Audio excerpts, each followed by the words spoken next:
The galaxy, in all its infinite wisdom and technological splendor, had a dirty little secret. Every single spacefaring species was fundamentally a bunch of temperature-sensitive babies. Oh sure, they could manipulate quantum fields, fold space-time like origami, and create artificial gravity with the casual ease of someone adjusting a thermostat. But ask them to survive in anything below 15 degrees Celsius or above 28, and suddenly these cosmic conquerors turned into delicate flowers wilting at the mere suggestion of discomfort. The Zentari, with their crystalline exoskeletons and 6 manipulator arms, had evolved on a world where the temperature varied by exactly 3 degrees annually. The Korvathi, those floating jellyfish-looking philosophers, literally began to solidify if exposed to cold, which was both medically fascinating and deeply embarrassing during diplomatic functions. Even the warlike Thexcan, who prided themselves on being the toughest warriors in 12 sectors, would start complaining if the climate control dropped below 20 degrees. Their idea of extreme environmental training involved adjusting the temperature to 17 degrees for a full hour while wearing slightly less insulated armor. This universal temperature sensitivity had shaped galactic civilization in profound ways. Every ship, every station, every colony maintained what was known as the comfort standard, a narrow band of climate control that kept everyone happy and functional. It was so ingrained in galactic culture that the phrase climate locked had become a weird flex, a way of saying your species was so advanced that you had completely transcended the messy business of environmental adaptation. Why bother evolving cold resistance when you could just invent better heaters?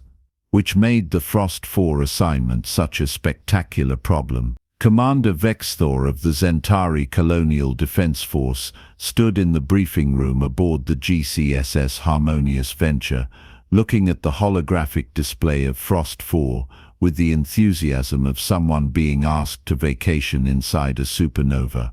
The planet rotated slowly in the projection, a ball of white and blue that screamed "We will kill you" in 7 different atmospheric languages. Strategic importance, muttered Lieutenant Hrix, a Thexcan officer whose tusks clacked together nervously.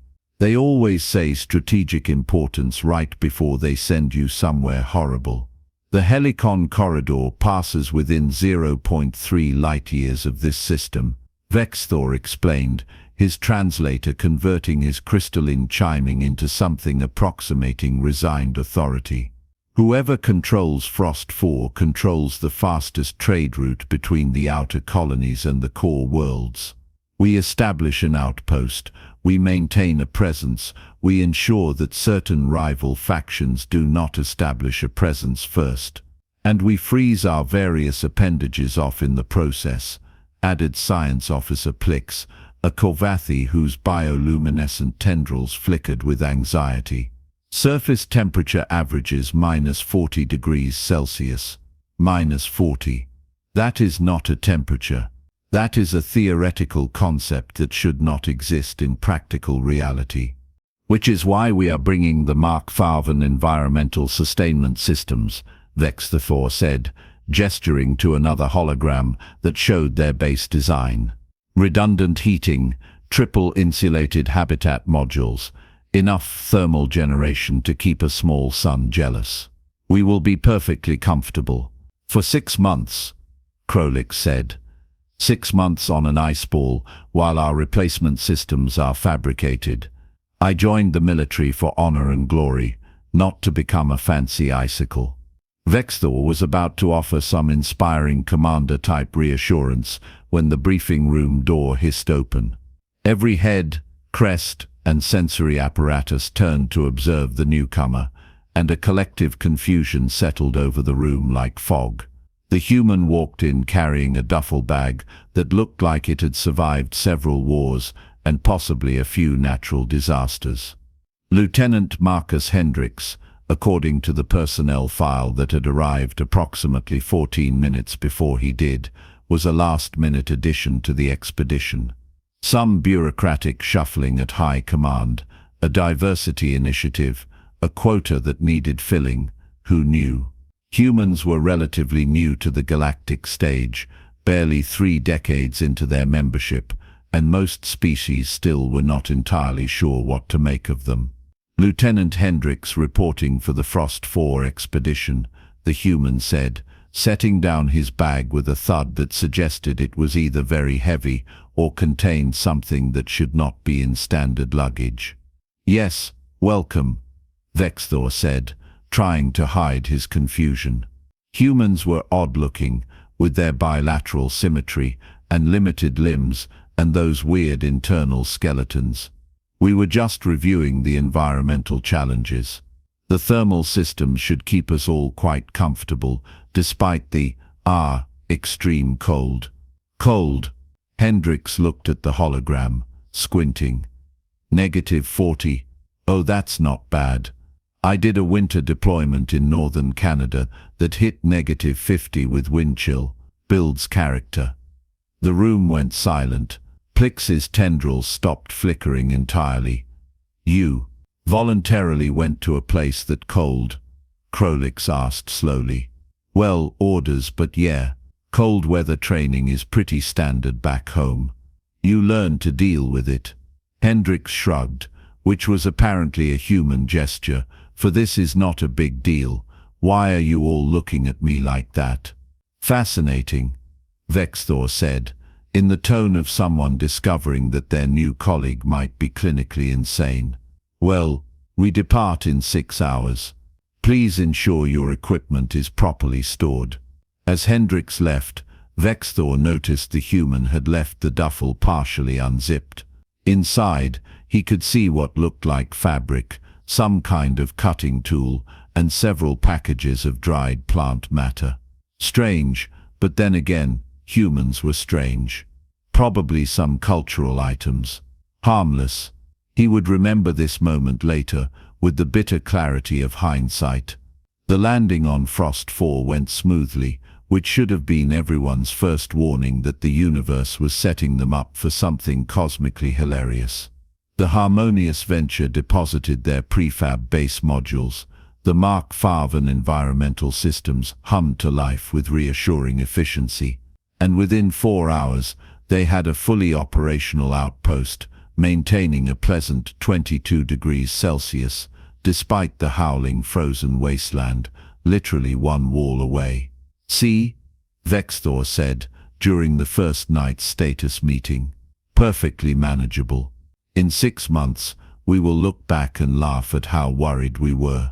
The universe, which has a sense of humor that borders on sadistic, chose that exact moment to send a solar flare.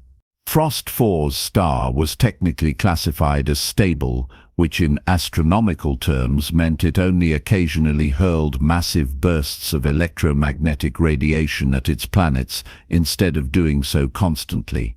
The flare hit at 0347 station time, 16 hours after they had landed, and it was magnificent in the way that avalanches and tidal waves are magnificent, beautiful, powerful, and absolutely devastating to anyone in its path. The electromagnetic pulse fried half their electronics instantly. The Mark V environmental systems, which had been smugly maintaining perfect temperature, made a sound that the universal translator interpreted as surprised mechanical death, and then began failing in cascading waves. Backup systems kicked in, then also failed. The triple redundant heating, it turned out, had all relied on components that were extremely vulnerable to the specific frequency of radiation that had just slapped them. Within 3 hours, the interior temperature had dropped to 5 degrees. Within 6 hours, -10. The external temperature was a cheerful -42 and falling as night approached. "Emergency beacons are active," Plix reported, his tendrils moving sluggishly in the cold. "But with the communication arrays damaged, range is limited. Rescue vessels will take a minimum of 3 weeks to arrive." 3 weeks, Hrix said. His breath was visible now, which was disturbing because his species did not normally exhale anything visible. We have emergency thermal suits that will last perhaps 5 days if we do not move much. Then we die. Slowly. While cold. Vextor was running calculations on his command tablet, and every number seemed designed to mock him. Insufficient power. Insufficient heating. Insufficient time. They had all the advanced technology in the galaxy, and none of it was working. They were, in the technical military terminology, completely screwed. "Sir," one of the junior officers called out, "the human is outside." "What?" They crowded around the exterior monitors. Sure enough, Lieutenant Hrix was out in the -42-degree weather, wearing what looked like multiple layers of regular clothing and some kind of head covering, swinging an axe at a dead tree near their landing site. As they watched, he felled the tree, began chopping it into sections, and started dragging them toward the base. "Has he lost his mind?" Hrix whispered. "That cold will kill him in minutes." But Hrix kept working, chopping, dragging. His movements were steady, methodical. After 20 minutes, he dragged his wood haul into the airlock and came into the base looking slightly flushed but otherwise fine. "Firewood," he announced, like this explained everything. "Going to need it once the residual heat from the base systems dissipates completely. Also, we should probably start looking at the local fauna for fur sources." "Fur sources?" Vextor repeated. "Yeah, for clothing. Those emergency thermal suits are great until the power cells die, then you are just wearing expensive decoration. But fur, hide, proper layering, that will keep you warm with zero power requirements. Old technology, best technology." The alien officers stared at him. Hrix stared back. "You all do know how to survive cold without technology, right?" he asked slowly. The silence that followed was profound and deeply embarrassing. "Right," Hrix said. "Okay, new plan. Everyone pay attention because I am apparently running a crash course in not freezing to death like a bunch of popsicles." The hardest part, Hrix reflected while skinning the local equivalent of a 6-legged Arctic deer, was explaining to advanced spacefaring civilizations that sometimes the old ways were not just quaint traditions, but actual survival necessities. He had gone hunting that morning, which had caused a minor panic until he explained that yes, he was going to kill something, and yes, they were going to wear it. The Frost 4 deer thing had been curious rather than afraid, which made Hrix feel slightly guilty, but survival was survival. Quick, clean kill, respectful as possible. Now he sat outside the base, his breath fogging in the -45-degree air, methodically removing the hide. The alien officers watched from inside, their faces or face equivalents pressed against the windows like kids at an aquarium, except the exhibit was primitive human doing barbaric things with sharp objects. "This is horrifying," Hrix said. "This is fascinating," Hrix corrected. "He killed that creature with a projectile weapon, just pointed and fired. No targeting computer, no guidance system. And now he is removing its skin," Vextor added. "To wear. He is going to wear another creature's skin. I mean, technically your uniform is made from synthetic fibers, derived from organic compounds that were once living organisms," Hrix called out, having heard them through the open airlock. "You are just several processing steps removed from the concept. I am just cutting out the middleman, or middle factory, whatever." 4 hours later, Hrix had finished the initial processing and brought the hide inside. He had already set up a workstation with his sewing supplies, and now he began the meticulous process of making the hide into something wearable. "The principle is simple," he explained while working, his needle pulling sinew through leather. "Your body generates heat. The trick is trapping that heat close to you while still allowing moisture to escape. Layers. Air gaps. Insulation. Humans figured this out thousands of years ago, back when our most advanced technology was pointy sticks. Pointy sticks. Vexthor repeated quietly. Great invention, pointy sticks. Very versatile. Hrix held up his work. Now this is not going to be pretty, and it is definitely not going to smell great, but in about 6 hours I will have a vest that will keep someone alive at -50 without any power supply whatsoever. Someone, Hrix said. Singular. Hrix looked up at the room full of shivering alien officers. Yeah, so here is the thing. We are going to need more deer. The hunting party was something out of a fever dream. Hrix leading 4 alien officers across the frozen landscape, teaching them how to track, how to move quietly, how to understand the patterns of prey animals that had never seen a starship or a plasma rifle. Hrix, it turned out, was a natural. His warrior instincts translated well to hunting, and his species' patience served him well in stalking. Hrix was useless at hunting, but excellent at processing the kills, his multiple tendrils allowing him to work with surprising speed once he got over his initial squeamishness. Vexthor was methodical, approaching each task like a military operation, which was not entirely wrong. Within 5 days, they had enough hides to make crude but functional clothing for everyone. The base looked like something from humanity's pre-industrial past, with furs hanging to cure and officers awkwardly learning to sew, using techniques that predated their civilizations by millennia. I feel ridiculous, Hrix said, wearing what could generously be called a fur poncho. You feel warm, Hrix corrected. There is a difference. Comfort is not about dignity, it is about survival. He has a point, Vexthor admitted. His own fur garment was lopsided and probably violated several fashion conventions across multiple species, but his core temperature had stabilized for the first time in days. Though I never imagined my military career would include learning to tan leather. Wait until we get to the advanced lessons, Hrix said cheerfully. Next up, fire. The fire was, in Vexthor's opinion, an absolutely terrible idea proposed by a species that had clearly survived more through luck than judgment. You want to bring combustion inside our habitat, he said flatly.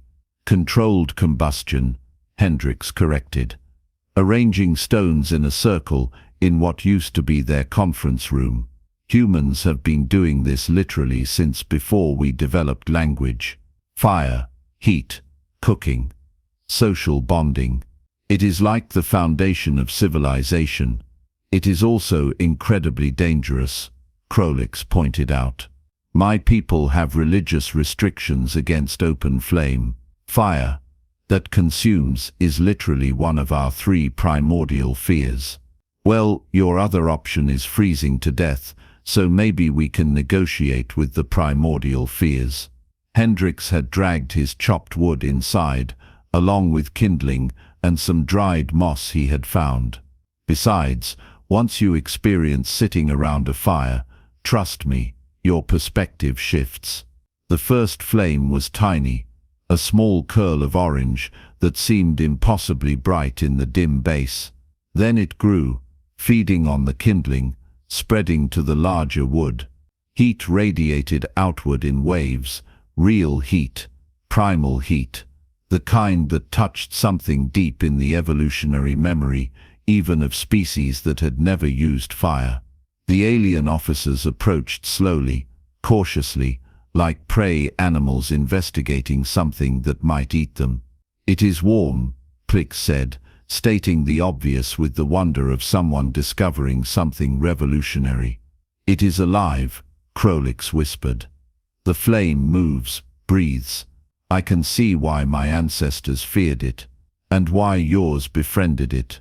They sat around the fire as night fell outside, and the temperature dropped to -50. The firelight cast dancing shadows on the walls, Smoke escaped through a ventilation shaft Hrix had jury-rigged. And for the first time since the solar flare, the officers were genuinely warm. "Humans are weird," Vexthor said eventually. "Yeah," Hrix agreed. "We really are." The tea was Hrix's pièce de résistance, the moment when Commander Vexthor truly understood that humans were not just weird, but operated on fundamentally different principles from the rest of the galaxy.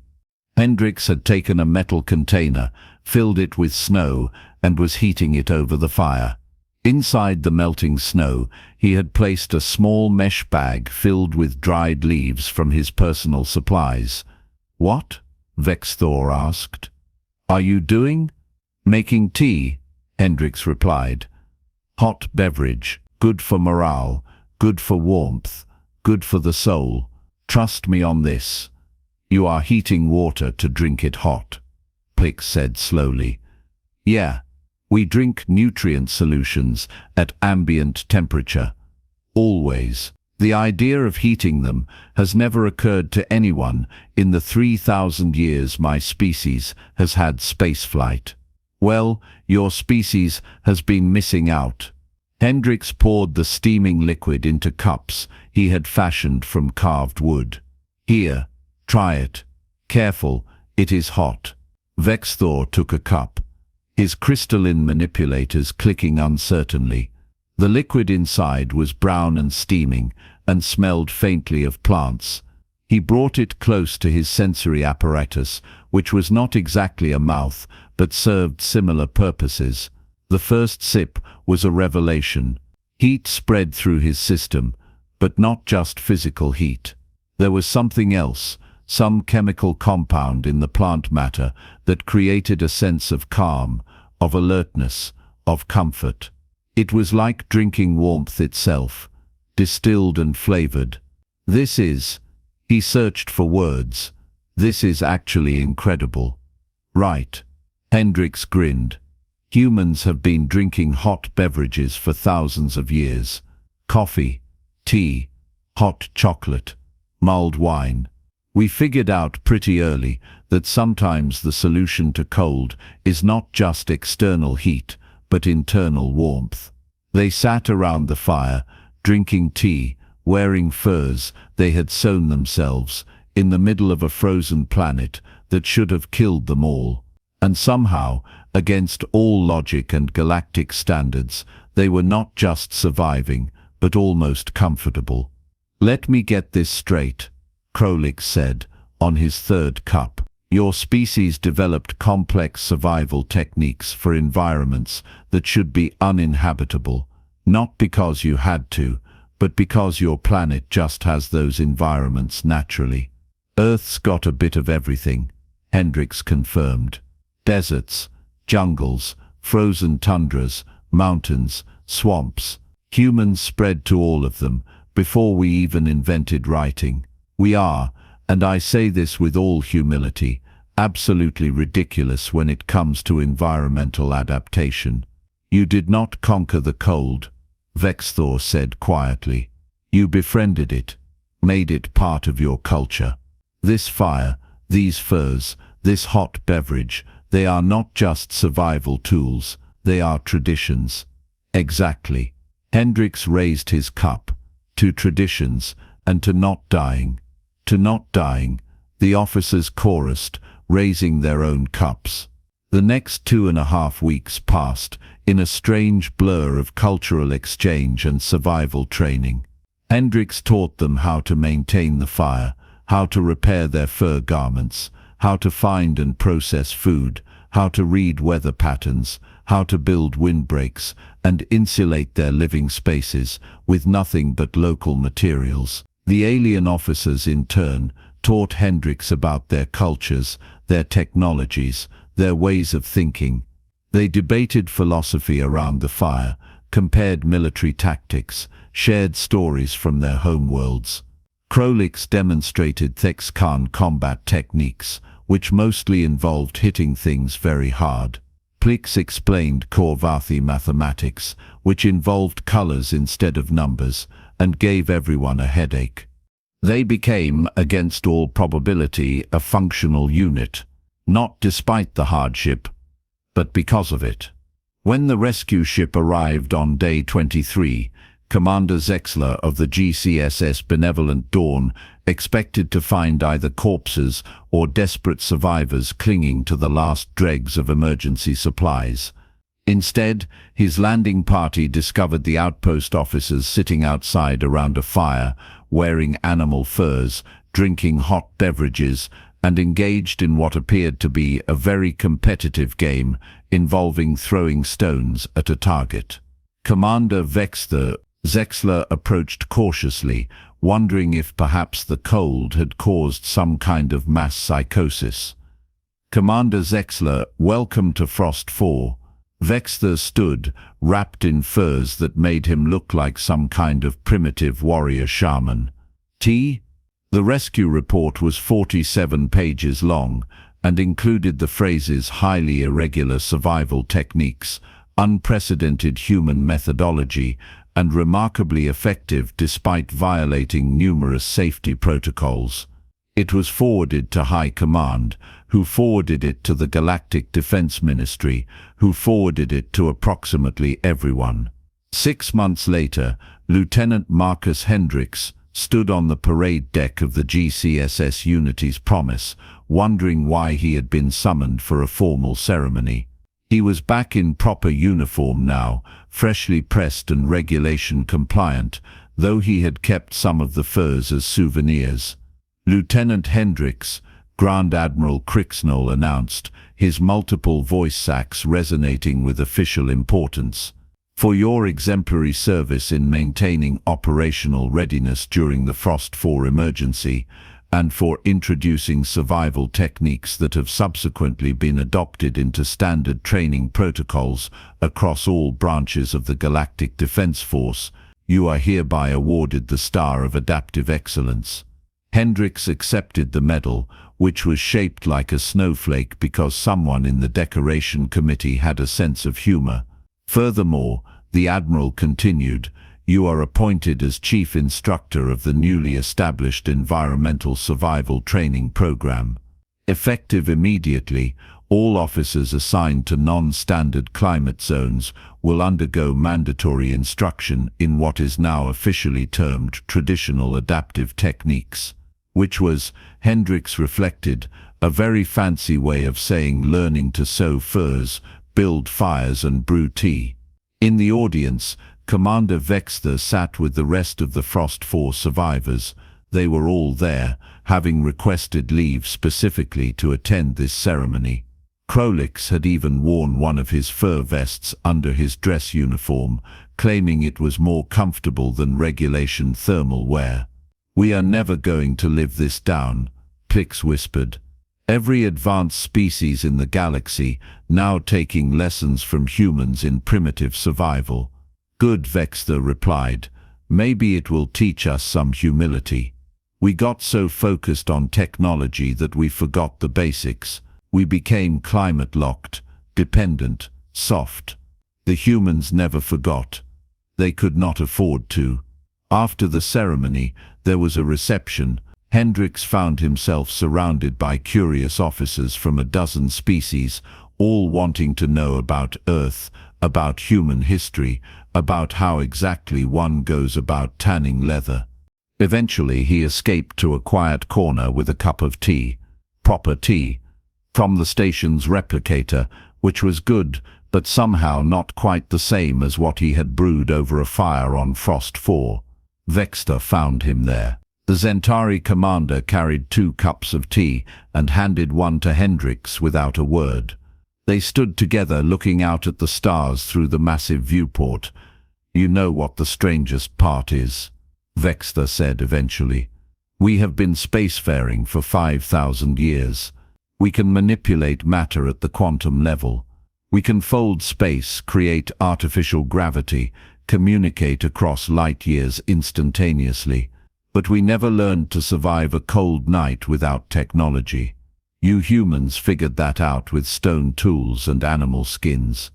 "Different evolutionary pressures," Hrix replied. "Your ancestors had it easy. Stable climates, gentle seasons. Mine had to deal with ice ages and droughts and predators and about 1,000,000 things that wanted to kill them. We got good at adapting or we died. Humanity persists, Vextha said, using the phrase that had become popular in galactic culture recently. That is what they are calling you now. The species that survives. The ones who thrive in conditions that would kill anyone else. We prefer humanity friend to all, but sure, humanity persists works too. Hrix sipped his tea. Though honestly, we just do what needs doing. Survival is not special for us. It is just Tuesday. Vextha's translator made a sound that might have been laughter. Just Tuesday. I am going to use that. They stood in comfortable silence, two officers from species separated by evolution and light years, brought together by cold and fire and tea. Somewhere in the galaxy, another expedition was probably preparing for another impossible mission. And now, thanks to one human and his absurd refusal to accept that cold was insurmountable, they would have a chance. They would know how to sow furs, build fires, brew hot beverages. They would know that technology was wonderful, but sometimes survival required nothing more than ingenuity, determination, and the willingness to do things that seemed primitive to everyone except those who actually needed to survive. The galaxy had learned a lesson on Frost 4, though it would take decades for the full implications to ripple through galactic culture. They had learned that advancement was not just about moving forward into complexity, but also about remembering the simple solutions that had always worked. They had learned that the newest species in the galactic community had ancient wisdom that predated all of them. They had learned, most importantly, that humans were absolutely ridiculous, wonderfully adaptable, and slightly terrifying in their casual relationship with environments that should be lethal. And they had learned to appreciate a good cup of tea. Hrix finished his drink and set down the cup. Tomorrow he would begin training the first class of alien officers in traditional adaptive techniques. They would probably find it strange, uncomfortable, and bizarre. They would also survive. And really that was the whole point.